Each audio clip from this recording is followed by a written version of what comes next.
Holy Father, it is with deep sorrow that we are in your presence this day. As we remember now your completed act of sacrifice, forgiveness, and redemption, we ask that you reveal to us your Father's love. Forgive our complicity in the torture and death of your only begotten Son. Forgive our culpability in the need for his crucifixion. Forgive our continued guile in living for ourselves. This darkness is necessary for the light to shine bright. This shadow is necessary for the truth to be revealed. This death is necessary for the hope of resurrection. We now quiet our minds, souls, and hearts to sense your redemptive sacrifice for us. In the name of the Lamb who was slain, Jesus. Amen.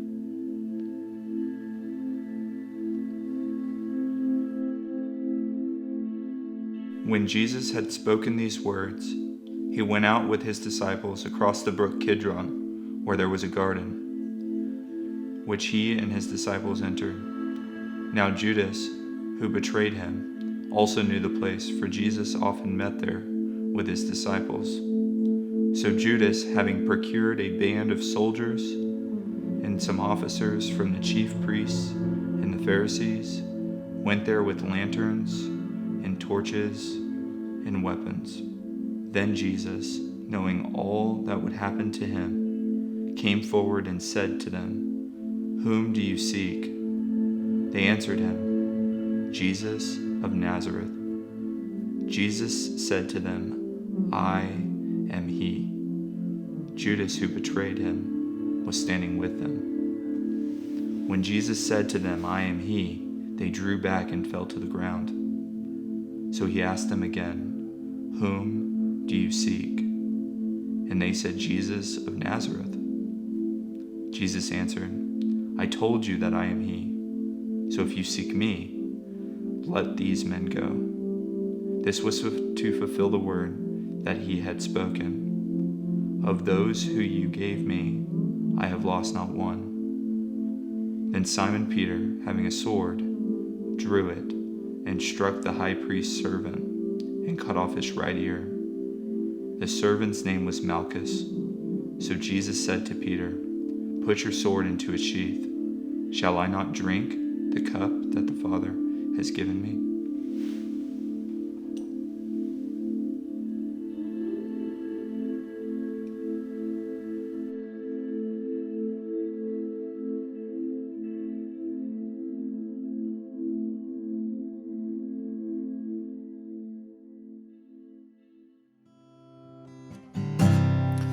Were you there when they crucified my Lord? Were you there when they crucified my Lord? Oh,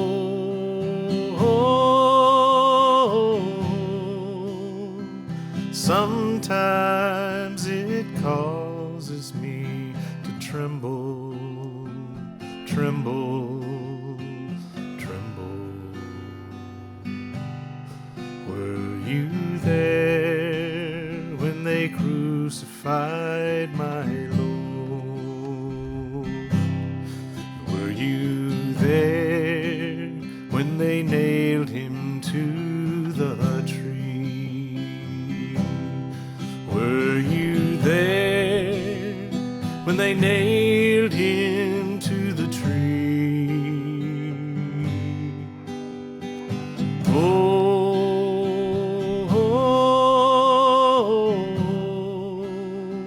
Sometimes it causes me to tremble, tremble, tremble. And were you there when they nailed him to the tree? And were you there when they laid him in the tomb?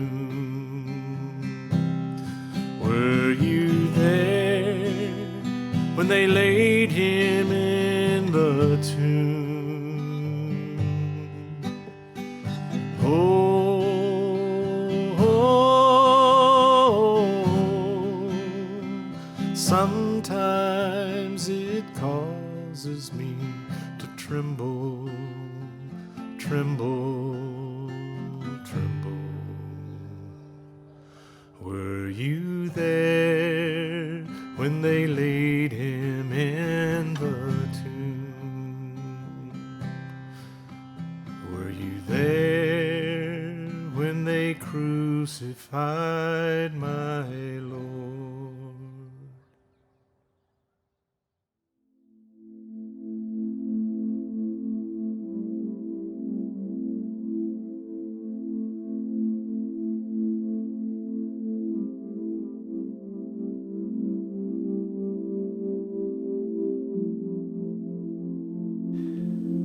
So the band of soldiers and their captain and the officers of the Jews arrested Jesus and bound him. First they led him to Annas, for he was the father-in-law of Caiaphas, who was the high priest that year. It was Caiaphas who had advised the Jews that it would be expedient that one man should die for the people. Simon Peter followed Jesus, and so did another disciple. Since that disciple was known to the high priest, he entered with Jesus into the court of the high priest. But Peter stood outside at the door. So the other disciple, who was known to the high priest, went out and spoke to the servant girl, who kept watch at the door, and brought Peter in. The servant girl at the door said to Peter, "You also are not one of the man's disciples, are you?" He said, "I am not."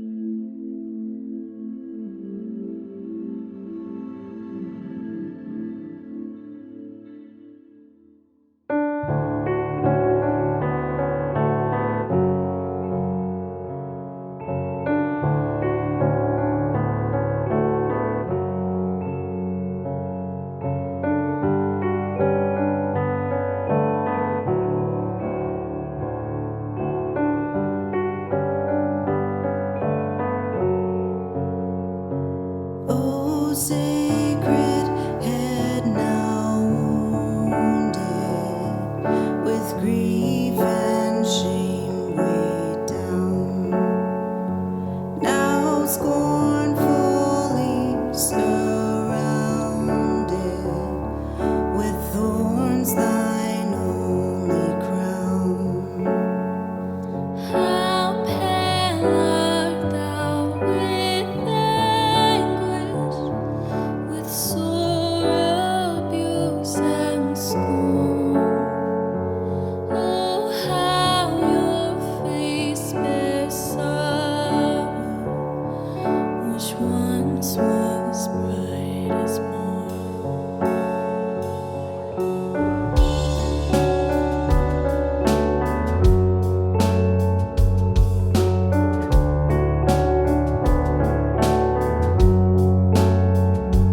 Men mock and taunt and jeer thee, thou noble countenance.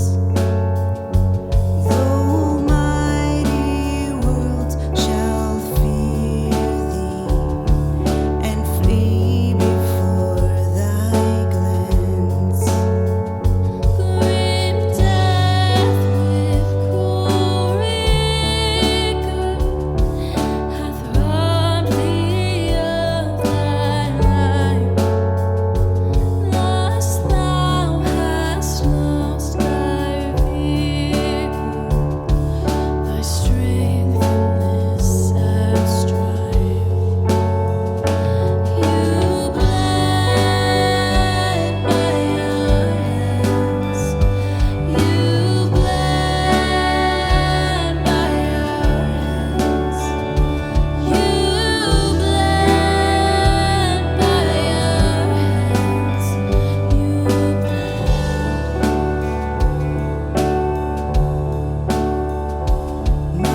It was cold, and the servants and officials stood around a fire they had made to keep warm. Peter also was standing with them, warming himself.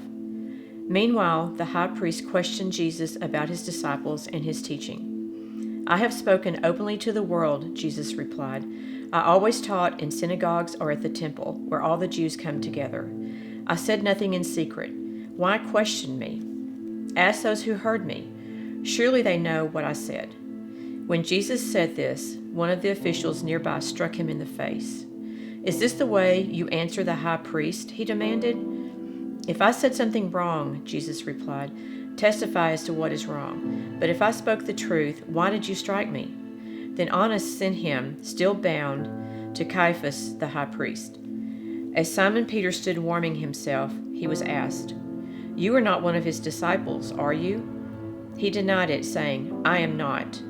One of the high priest's servants, a relative of the man whose ear Peter had cut off, challenged him. "Didn't I see you with him in the olive grove?"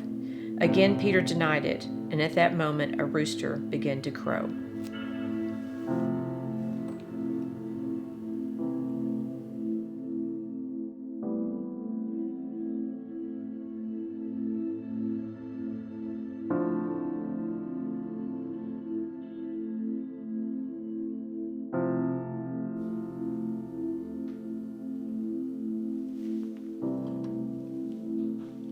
Then they led Jesus from Caiaphas to the praetorium, and it was early morning. But they themselves did not go into the praetorium, lest they should be defiled, but that they might eat the Passover.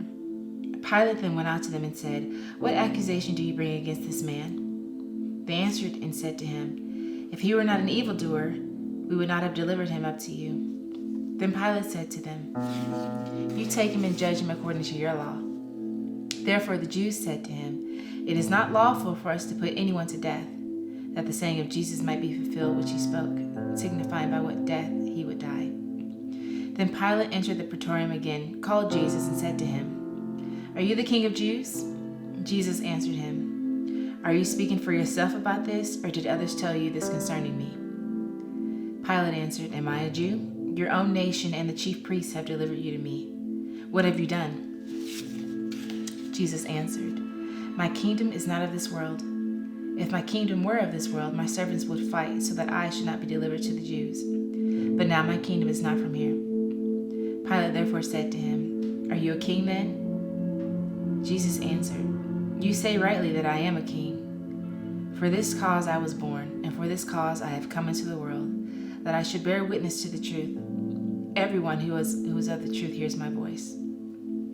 Pilate said to him, "What is truth?" And when he had said this, he went out again to the Jews and said to them, "I find no fault in him at all. But you have a custom that I should release someone to you at the Passover. Do you therefore want me to release to you the King of the Jews?" Then they all cried again, saying, "Not this man, but Barabbas." Now Barabbas was a robber.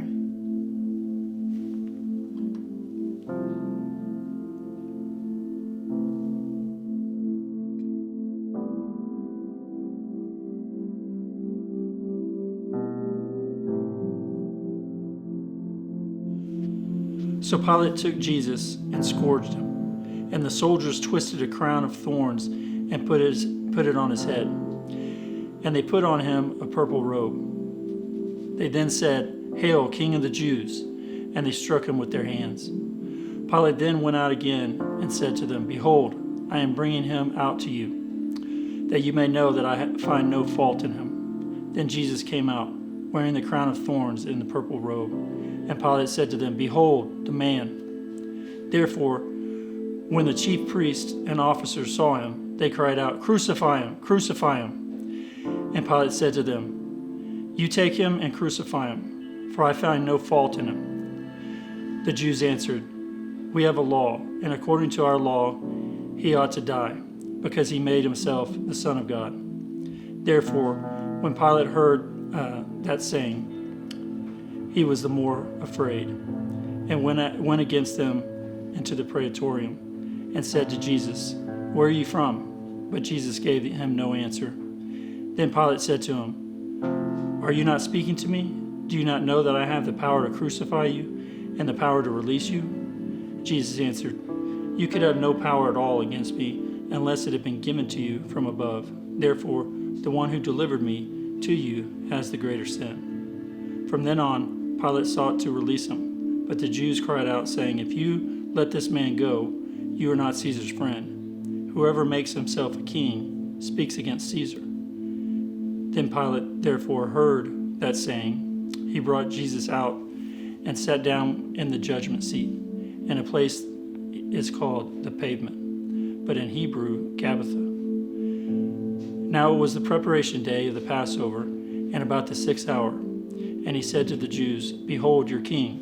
But they cried out, "Away with him, crucify him." Pilate said to them, "Shall I crucify your king?" The chief priests answered, "We have no king but Caesar."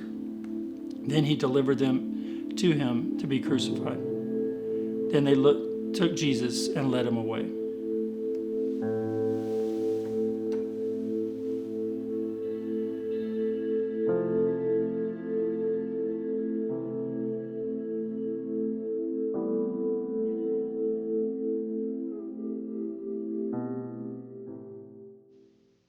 Go to dark Gethsemane, feel the tempter's power. Your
And he, bearing his cross, went out to the place called the place of the skull, which is called in Hebrew Golgotha, where they crucified him and 2 others with him, one on either side, and Jesus in the center.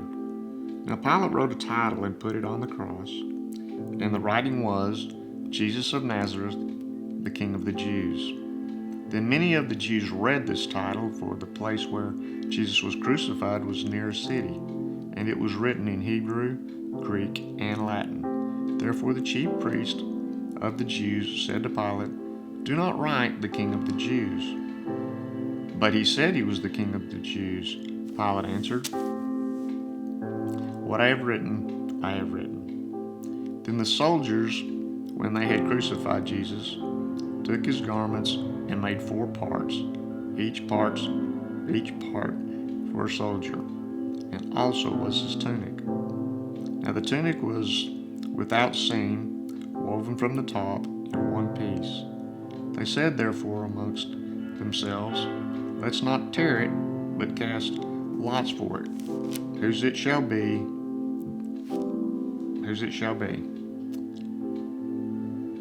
that the scripture might be fulfilled, which says, They divided my garments among themselves, and for my clothing they cast lots." Therefore the soldiers did these things. Now there stood by the cross of Jesus his mother's sister, Mary, the wife of Cleopas, and Mary Magdalene. When Jesus therefore saw his mother and the disciple that he loved standing by, he said to his mother, "Woman, behold your son." Then he said to the disciple, "Behold your mother."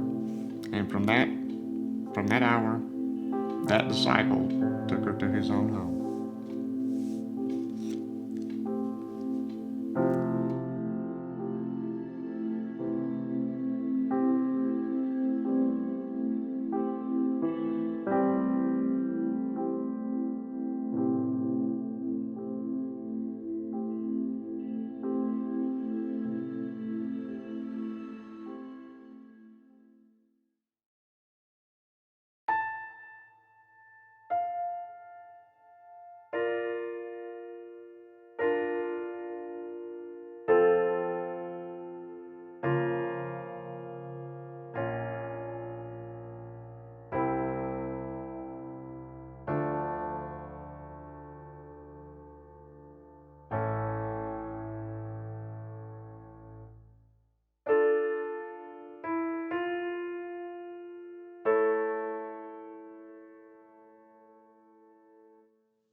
After this, Jesus, knowing that all things had already been accomplished, in order that the scriptures might be fulfilled, said, I am thirsty. A jar full of sour wine was standing there, so they put a sponge full of the sour wine upon a branch of hyssop and brought it up to his mouth. When Jesus therefore had received the sour wine, he said, It is finished. And he bowed his head and gave up his spirit.